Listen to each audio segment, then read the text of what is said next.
Hello doctors, ये मेरे यानी डॉक्टर समीन मंसूरी द्वारा इथ्यूज़ा साइनेपियम के माइंड रूब्रिक्स का दूसरा और फाइनल वीडियो है। पार्ट 1 वाले वीडियो में मैंने बताया था कि कैसे इथ्यूज़ा पेशेंट अपने डिल्यूजन्स के कारण खुद को ग्रेट समझते हुए दूसरों को माइस और डॉग्स समझकर उनके साथ मिसबिहेव करता है और एग्ज़ाम आने पर परेशान हो जाता है। मैं चाहता हूं कि इस वीडियो को देखने से पहले आप पार्ट 1 वाला वीडियो ज़रूर देखिए ताकि इथ्यूज़ा दवाई की जर्नी आपको समझ आए। उस वीडियो का लिंक डिस्क्रिप्शन में है। Darkness aggravates anxiety in dark, fear of dark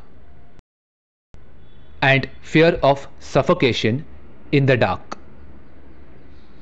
doctor George Vithoulkas की book Essence of Materia Medica में लिखा है, feels as if suffocating from darkness has to open window. Fear of dark और anxiety in dark के differences को समझने के लिए आप मेरे क्वेरी स्पेशल वीडियो पार्ट 1 को रेफर कर सकते हैं। सफोकेशन, इस शब्द का मतलब है सफिशिएंट ऑक्सीजन न मिलने के कारण या फिर ठीक से सांस न ले पाने के कारण दम घुटना।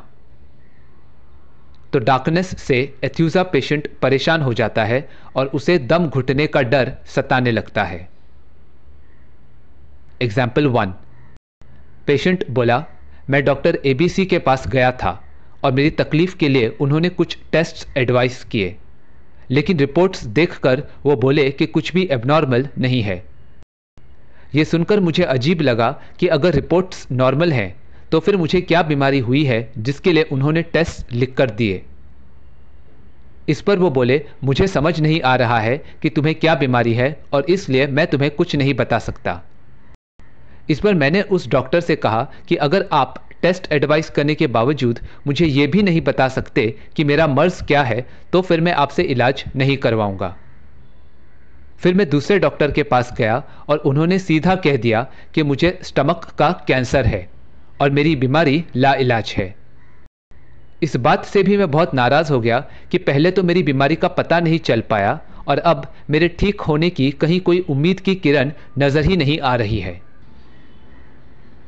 यहाँ पेशेंट ने खुद टेस्ट्स करवाने के लिए नहीं कहा था, इसलिए ये रूब्रिक लाइट डिज़ायर फॉर नहीं है, बल्कि डॉक्टर ने टेस्ट्स एडवाइस किए और इसके बावजूद पेशेंट को उसकी बीमारी के बारे में कोई जानकारी यानी लाइट प्रोवाइड नहीं कर पाए, इसलिए पेशेंट अपसेट हो गया। इसी तरह रे ऑफ होप न मिलने पर पेशेंट नाराज हो गया। तो सही रूब्रिक है डार्कनेस एग्रेवेट्स। एग्जाम्पल 2, पेशेंट बोली, डॉक्टर मेरे पति ने मुझ पर बहुत सारी बंदिशें लगा रखी हैं। यहाँ मत जाओ, ऐसे बात मत करो, ये मत खाओ।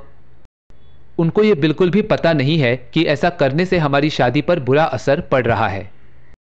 इसलिए मैंने तो उन्हें समझाने की कोशिश भी की, लेकिन उनके बर्ताव में थोड़ा सा भी फर्क नहीं आ रहा है। अब तो मुझे डर लगने लगा है कि अगर मैंने इस रिश्ते को कंटिन्यू किया तो मेरे पति मुझे सुकून से सांस भी नहीं लेने देंगे। यहां पेशेंट के हस्बैंड ने उस पर रिस्ट्रिक्शंस लगाए हैं और पेशेंट की कोशिशों के बावजूद उसके पति के बिहेवियर में थोड़ा सा भी चेंज नहीं आया है। मतलब पेशेंट के लिए यह सिचुएशन डार्क के समान है। इसलिए अब पेशेंट डरने लगी है कि इन हालातों में उसके लिए मैनेज करना मुश्किल होने वाला है। तो सही रूब्रिक है fear of suffocation in the dark. Delusions sees faces on closing eyes, fear on closing eyes, fear sleep to close the eyes lest he should never wake, and fear of death, fear he will die if he go to sleep after nightmare। Nightmare, इस शब्द का मतलब है डरावने या बुरे सपने जिनके कारण अक्सर इंसान सुकून से सो नहीं पाता है। क्लोजिंग आइज, आइज आइज या आंखें वो ऑर्गन है जिससे हम अपने आसपास हो रही घटनाओं, चीजों और व्यक्तियों को देखते और पहचानते हैं। क्लोज्ड, इस शब्द का मतलब है बंद कर लेना। तो आइज क्लोज्ड का मतलब है अपनी आंखें बंद कर लेना, मतलब अपने आसपास होने वाली बातों की तरफ बिल्कुल भी ध्यान न देना। व्यक्ति दो सिचुएशंस में अपनी आंखें बंद कर लेता है। पहला, पेशेंट आराम करना चाहता है और इसलिए अपनी आंखें बंद कर लेता है ताकि उसे नींद आ जाए। दूसरा, जब पेशेंट को अपने आसपास हो रही बातें बिल्कुल भी अच्छी नहीं लगती और वो उन्हें नहीं देखना चाहता, तब पेशेंट अपनी आंखें बंद कर लेता है। तो एथ्यूजा पेशेंट को आंखें बंद करने पर या फिर किसी अनप्लेजेंट सिचुएशन को इग्नोर करने पर डिल्यूजन्स और डर महसूस होने लगता है। एग्जाम्पल 1, पेशेंट बोला, डॉक्टर, अपनी लाइफ के किसी भी प्रॉब्लम को इग्नोर करने पर मुझे मेरी मम्मी का गुस्सैल चेहरा नजर आता है और लगता है कि अब मुझे उनकी नाराजगी का सामना करना पड़ेगा। तो ये रूब्रिक है delusions sees faces on closing eyes. Example 2, patient बोली, डॉक्टर, बहुत नींद आने के कारण मुझे 3 अलार्म्स सेट करने पड़ते हैं। पता चला कि मैं सो गई लेकिन अगली सुबह मेरी आंख खुली ही नहीं, इसलिए अब तो मुझे आंखें बंद करने से भी डर लगता है। तो ये रूब्रिक है fear sleep to close the eyes lest he should never wake. Example 3, patient बोली, डॉक्टर, मुझे रात को भयानक सपने नजर आते हैं और इसलिए सोने से पहले मुझे डर लगता है कि कहीं ये मेरी जिंदगी की आखिरी रात तो नहीं, मानो मैं मौत की नींद में सोने जा रही हूं। ऐसे ही एक सपने में मैंने देखा कि मेरा ऑपरेशन हो रहा है और उसी दौरान मेरी मौत हो गई। इस ख्वाब के बाद से ही मैंने कह दिया कि मुझे ऑपरेशन नहीं करवाना है। डॉक्टर मुझे बेहोश करेगा और फिर अगर मैं मर गई तो। यहां पेशेंट को खौफनाक सपनों के कारण सोने से पहले यह लगता है कि वो मर जाएगी। इसी तरह सपने में अपनी मौत देखने के बाद से पेशेंट को डर लग रहा है कि ऑपरेशन के दौरान उसे एनेस्थीसिया देकर सुला दिया जाएगा और वो उस नींद में मर जाएगी। इसलिए सही रूब्रिक है fear of death, fear he will die if he go to sleep after nightmare. Wearisome in open air, morose in open air aggravates, sadness in open air aggravates, irritability in open air aggravates, and irritability in house ameliorates. Wearisome, ये शब्द routine, repetitive या लगातार की जाने वाली activities और tasks के कारण महसूस होने वाली नाराजगी भरी थकान कन्वे करता है। मोरोस, इस शब्द का मतलब है कड़वाहट के कारण उदास चेहरा बनाकर अपनी नाराजगी एक्सप्रेस करना। ओपन एयर, ओपन मतलब खुला हुआ, जहां किसी भी तरह की कोई रिस्ट्रिक्शंस या बंदिशें नहीं है। एयर मतलब एटमॉस्फेयर, जिसमें इंसान को जिंदा रखने वाली गैसेस, स्पेसिफिकली ऑक्सीजन मौजूद है। बिना एयर के इंसान सांस नहीं ले सकता है और इसलिए एयर एक लाइफ सस्टेनिंग एंटिटी है। तो ओपन एयर के 2 मीनिंग्स हैं। पहला, खुली हवा वाला माहौल जिसमें इंसान बिना किसी दिक्कत के सांस ले सकता है, और दूसरा, एक ऐसी जगह जहां पेशेंट और बाकी लोगों पर किसी भी तरह के रिस्ट्रिक्शंस नहीं है और इसलिए वो अपनी मन मर्जी से जो कुछ कहना या करना चाहें कर सकते हैं। हाउस वर्ड का मतलब है मकान, जिसमें लोग किसी कारण से एक साथ रहते जरूर हैं लेकिन उनमें कोई इमोशनल अटैचमेंट नहीं होता। वो सब केवल बिजनेस, रिलीजन, एडमिनिस्ट्रेशन या किसी पर्पस को अचीव करने के लिए एक साथ उस हाउस में रहते हैं और रूल्स फॉलो करते हुए काम करते हैं। Example, business house and upper house of parliament. ये रूब्रिक्स एथ्यूजा पेशेंट के कॉन्ट्राडिक्टरी मोडालिटीज को कन्वे करते हैं। एक तरफ पेशेंट का दम घुटता है और उसे खिड़की खोलने का मन करता है, लेकिन दूसरी तरफ पेशेंट को खुली हवा से प्रॉब्लम होने लगती है और वो हाउस में अच्छा महसूस करता है। इसका कारण यह है कि ओपन एयर में पेशेंट और बाकी लोगों पर कोई बंदिशें नहीं है, इसलिए लोग भी पेशेंट के साथ मनचाहे तरीके से बिहेव कर सकते हैं। ऐसी सिचुएशन में जब पेशेंट अपने मकान में आता है, तब उसे वो लोग मिलते हैं जो उसके मकसद को पूरा करने के लिए वहां काम कर रहे हैं, इसलिए पेशेंट हाउस में आने पर अच्छा महसूस करता है। खिड़की को बंद करने से एयर को कमरे में आने से रोका भी जा सकता है, यानी विंडो के जरिए एयर को कुछ हद तक कंट्रोल करना मुमकिन है, जबकि ओपन एयर में किसी भी तरह का रिस्ट्रिक्शन नहीं लगाया जा सकता। एग्जाम्पल 1। पेशेंट बोली, डॉक्टर, मेरे हस्बैंड ने हमारे बच्चों को खुली छूट दे रखी है। बच्चे रात को 2 बजे घर आते हैं, जंक फूड खाते हैं, इंटरनेट पर ऑब्जेक्शनेबल कंटेंट देखते हैं और कभी तो शराब के नशे में गालियां भी देते हैं, लेकिन वो उन्हें बिल्कुल भी रोकते टोकते नहीं है। मुझे ये बात बिल्कुल पसंद नहीं है, लेकिन बच्चों को इतनी आज़ादी दी गई है कि घर में मेरी बात कोई सुनता ही नहीं। रोज अपने बच्चों को कंट्रोल करने की कोशिश में मैं थक गई हूं और अब कंटाल चुकी हूं। इसलिए इस माहौल में मैं बस मुंह फुलाकर चुपचाप बैठी रहती हूं, और अगर बच्चे मुझसे बात करने आते हैं तो मैं उन्हें गुस्से से देखकर कहती हूं कि जाओ यहां से। मुझे दुख होता है कि घर में किसी भी बात को लेकर कोई डिसिप्लिन नहीं है। यहां पेशेंट के अनुसार उसके घर में बच्चों पर किसी भी तरह की कोई रिस्ट्रिक्शंस नहीं है, तो ये एनवायरनमेंट मेटाफोरिकली ओपन एयर के समान है, जहां डिसिप्लिन यानी रोक टोक ना होने के कारण बच्चे बेझिझक होकर अपनी मनमानी कर सकते हैं। अपने किड्स को कंट्रोल करते हुए पेशेंट थक गई है। इसी बात के कारण पेशेंट चुप रहकर अपनी नाराजगी और दुख कन्वे करती है। तो इस वर्जन के लिए 3 रूब्रिक्स एप्लीकेबल हैं: wearisome in open air, morose in open air aggravates, and sadness in open air aggravates. Example 2. Patient बोला, डॉक्टर, ये टीवी शोज में दिखाई गई डिबेट्स मुझे बिल्कुल अच्छी नहीं लगती। कोई भी मंच पर आकर दूसरे को गालियां देता है, तोड़फोड़ करता है और उन्हें रोकने वाला या कंट्रोल करने वाला कोई नहीं। ये कितनी घटिया बात है और ऐसे शोज देखकर मैं चिढ़ जाता हूं। इसलिए जब टीवी पर ऐसे शोज दिखाए जाते हैं जहां लोग रूल्स फॉलो करते हैं, मर्यादा रखते हैं और सिर्फ अपने काम से जुड़ी बातें करते हैं, तब मेरा चिड़चिड़ापन कम हो जाता है। तो यहां पेशेंट को उन टीवी शोज को देखकर इरिटेबिलिटी महसूस होती है जिनमें लोग बिना किसी रोक टोक के कुछ भी बोल देते हैं। मतलब ये सिचुएशन ओपन एयर के समान है। इसलिए पेशेंट को हाउस में अच्छा लगता है, क्योंकि वहां रूल्स सेट किए गए हैं और ऑब्जेक्शनेबल बातें करने पर रिस्ट्रिक्शंस लगाए गए हैं। नोट करें कि इरिटेबिलिटी इन ओपन एयर एग्रेवेट्स और इरिटेबिलिटी इन हाउस अमीलोरेट्स, ये दोनों रूब्रिक्स एक साथ एप्लीकेबल हो ऐसा हमेशा जरूरी नहीं है।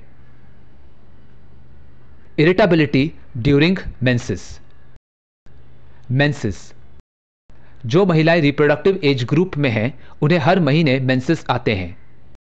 मेंसेस आने का मतलब है कि महिला इस बार प्रेग्नेंट नहीं हुई है, यानी वो इस बार मां नहीं बन पाई। तो मेंसेस महिला के मां बनने के मकसद में आई हुई बाधा है।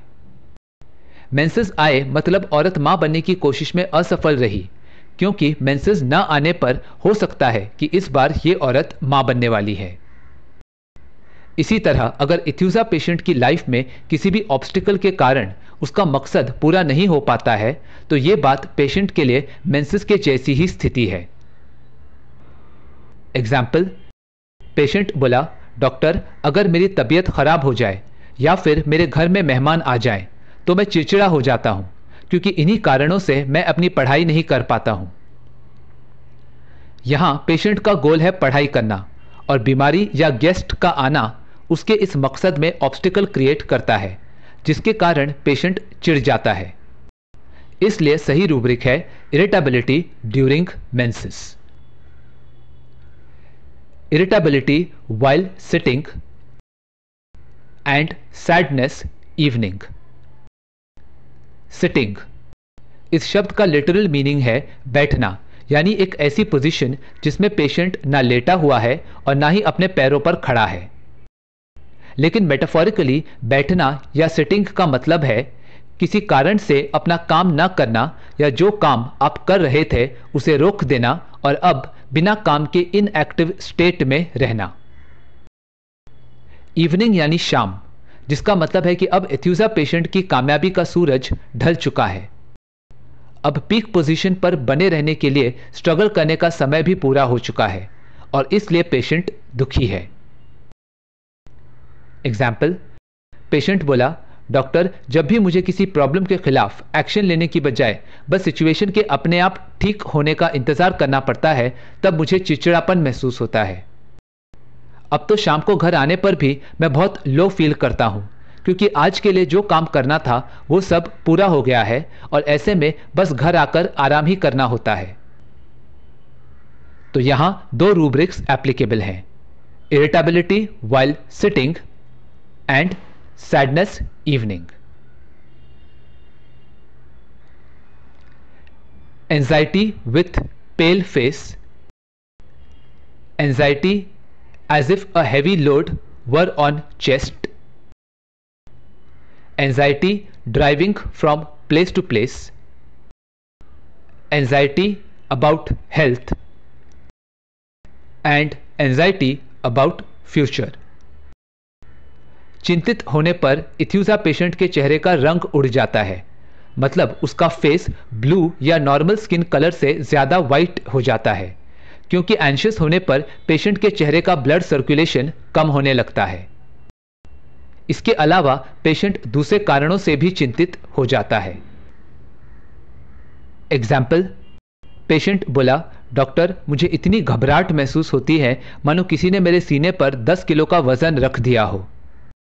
इस बीमारी से चिंतित होकर मैंने कितने डॉक्टर्स से इलाज करवाया, कभी इस डॉक्टर से दवा ली तो कभी उस डॉक्टर से, लेकिन क्या बताऊं, बस चिंता लगी रहती है कि आखिर मेरा और मेरी सेहत का क्या होगा। Anxiety about his family, anxiety for others, for loved persons and conscious about ट्राइफल्स।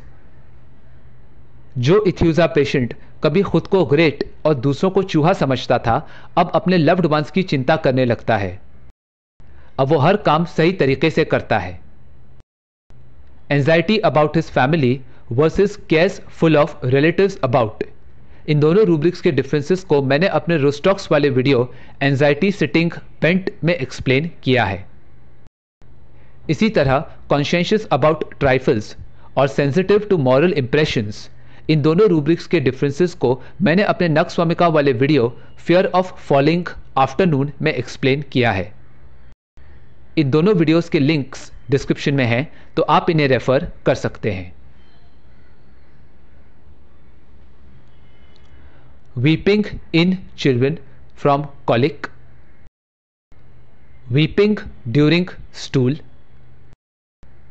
Weeping with progressive disease and weeping at noise. Aethusa patient abdomen में दर्द होने पर रोने लगते हैं। अपनी बीमारी के बढ़ते रहने पर और आसपास अनप्लेजेंट बातों या शोर के कारण भी पेशेंट रो पड़ता है। स्टूल, इस शब्द का मतलब है संडास का एक पार्ट जो एक बाउल मूवमेंट में पास किया जाता है, यानी फीसिस के एक यूनिट को स्टूल कहते हैं। स्टूल एक वेस्ट प्रोडक्ट है जिसे लिविंग बीइंग्स रेगुलरली एक्सक्रीट करते हैं। एक हेल्दी इंसान में डिफिकेटरी अर्ज महसूस होने पर स्टूल बहुत आसानी से और बिना ज्यादा स्ट्रेन किए पास हो जाता है, लेकिन एथ्यूजा पेशेंट को यह रूटीन एक्ट भी रुला देता है। एग्जाम्पल 1, 15 साल की लड़की बोली, डॉक्टर मेरे बड़े भैया को पता है कि उन्हें मुझे पॉकेट मनी देना है, लेकिन वो आसानी से देने की बजाय मुझे इंतजार करवाते हैं और मेरे कई बार अर्ज करने के बाद ही मुझे पैसे देते हैं। उनकी इस हरकत से मुझे रोना आता है कि जो पैसे मुझे आसानी से मिलने चाहिए वो भी मुझे इतना जोर देने के बाद ही मिलते हैं। अब तो ऐसा हाल हो गया है कि जब तक मुझे मेरी जेब खर्च नहीं मिलती है तब तक मैं रोती रहती हूं। इसी तरह मेरे दिमाग में अक्सर बहुत गंदे ख्याल आते हैं कि मुझे अपने भाई पर थूकना चाहिए या फिर दूसरों को कुत्ता समझना चाहिए। मैं इन बेकार विचारों को अपने मन से निकालना चाहती हूँ, लेकिन वो आसानी से जाते नहीं हैं। मुझे उनसे छुटकारा पाने के लिए भी बहुत जोर लगाना पड़ता है और इसलिए ये बात भी मुझे रुला देती है। यहाँ लड़की ने बताया कि उसे पॉकेट मनी आसानी से मिलने की बजाय अपने भाई को अर्ज करने के बाद ही मिलता है। इसे मेटाफोरिकली समझे तो जो स्टूल्स इजीली पास होने चाहिए वो बहुत स्ट्रेनिंग के बाद पास होते हैं और इसलिए जब तक पेशेंट का मकसद पूरा नहीं हो जाता है तब तक वो रोती रहती है। इसी तरह पेशेंट के मन में आ रहे स्पिट डिजायर टू वाले डर्टी थॉट्स भी स्टूल्स के समान है, जिसे अपने माइंड से निकालने में उसे बहुत स्ट्रेन करना पड़ता है और इसलिए वो रो देती है। तो इन दोनों सिचुएशंस के लिए कॉमन रूब्रिक है वीपिंग ड्यूरिंग स्टूल। एग्जाम्पल 2। रोते हुए पेशेंट बोली, मेरी बीमारी ठीक होने की बजाय बढ़ती जा रही है। रिपोर्ट से भी पता चला है कि बीमारी स्टेज 1 से स्टेज 2 पर आ गई है। इलाज के बावजूद आराम न मिलने से मैं बहुत दुखी हूं। अब तो ऐसा हाल है कि अगर कहीं भी शोर मचता है या कोई ऊंची आवाज में चिल्लाकर बात करता है तो इस वजह से भी मैं रो देती हूं। तो यहां 2 रूब्रिक्स एप्लीकेबल हैं, weeping with progressive disease and weeping at noise. Sadness when alone, company desire for being alone aggravates and conversation ameliorates। अपनी लंबी जुबान वाले डिल्यूजन और स्पिट डिजायर टू वाले बिहेवियर से दूसरों को ऑफेंड करने वाला इथ्यूजा पेशेंट अब अकेलापन महसूस करने पर दुखी हो जाता है और लोगों का साथ चाहता है, क्योंकि बातचीत करने से उसे अच्छा महसूस होता है। Escape attempts to from window, jumping desire to from window and suicidal disposition throwing himself from windows। In rubrics में विंडो का मतलब है एक इमरजेंसी एग्जिट, यानी जब मुश्किल समय में दरवाजे से बाहर निकलना मुमकिन ना हो तब इस रास्ते से व्यक्ति बाहर निकल सकता है। तो प्रॉब्लम से बचने के लिए इथ्यूजा पेशेंट कोई भी शॉर्टकट रास्ता अपना लेता है और हताश होने पर वो खिड़की से कूदकर आत्महत्या करने की कोशिश भी करता है। एग्जाम्पल 1। पेशेंट बोला, डॉक्टर मैं आपसे होम्योपैथिक दवा ले रहा हूं, लेकिन कल जब मेरी तबीयत ज़्यादा ख़राब हो गई और आपका फ़ोन नहीं लग रहा था तब मैंने एलोपैथिक दवा ले लिया। यहाँ पेशेंट होम्योपैथिक ट्रीटमेंट ले रहा है, लेकिन इमरजेंसी सिचुएशन में उसने खुद को प्रॉब्लम से बचाने के लिए एलोपैथिक मेडिसिन ले लिया। तो ये रूब्रिक है escape attempts to from window. Example 2। Patient बोला, नीट एग्जाम्स क्लियर न कर पाने के कारण मुझे मेडिकल कॉलेज में एडमिशन नहीं मिला, तो मैंने 2 साल के मेडिकल डिप्लोमा वाला कोर्स कर लिया, जिसके जरिए मुझे बिना नीट का एग्जाम दोबारा दिए ही डिग्री मिल गई और 5 साल के बाद डॉक्टर बनने की बजाय मैं सिर्फ 2 साल में ही डॉक्टर बन गया। यहां मेटाफोरिकली पेशेंट ने शॉर्टकट रास्ते से 3 साल का टाइम जंप किया और इस तरह 5 साल की बजाय 2 साल में ही डॉक्टर की डिग्री हासिल कर ली। पेशेंट का जंप करना सुसाइडल अटेम्प्ट नहीं था, इसलिए सही रूब्रिक है jumping desire to from window. तो मुझे उम्मीद है कि इन रूब्रिक्स के जरिए आपको इथ्यूजा साइनेपियम दवाई समझ आई होगी। अगर ये वीडियो पसंद आया तो उसे लाइक और शेयर करें और मेरे इस YouTube चैनल को सब्सक्राइब करें। वीडियो या होम्योपैथी से जुड़े आपके कोई भी सवाल हो या आप फीडबैक देना चाहें तो मुझे कमेंट्स में बताएं। मैं आपके सवालों का जवाब देने की पूरी कोशिश करूंगा। Thank you for watching.